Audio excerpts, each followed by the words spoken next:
एक किसान का कहना है, इस रेलवे परियोजना के कारण हम में से कई लोग अपनी 10 एकड़ तक जमीन खो रहे हैं।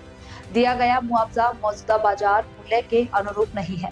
हम विकास के खिलाफ नहीं हैं, लेकिन हम उचित भुगतान की मांग करते हैं ताकि हमारे परिवार की आजीविका सुरक्षित रहे। आमच्या परिसरातून जमीन जी आहे ती 21 हेक्टर जाते, परंतु जमीन 21 हेक्टरचा विषय नाही या ठिकाणी। शेतकरी आमच्या गवखड्या गावचे 78 शेतकरी आहे, परंतु आमची जमीन हे तळ हातासारखी आहे। तिथून जर रेल्वे लाईन गेली तर आमच्या जमिनीचे 2 तुकडे होणार आहे आणि पावसाळ्यात पाऊस पडतो हिच्यानं कोणत्याही प्रकारची म्हणजे त्या रेल्वेच्या लाईनच्या आजूची बाजूची कोणत्याही प्रकारची शेती ही पेरली जाणार नाही, नापीक होणार आहे। म्हणजे ज्या शेतकऱ्याची जमीन जाणार तो बाधित होणारच आहे।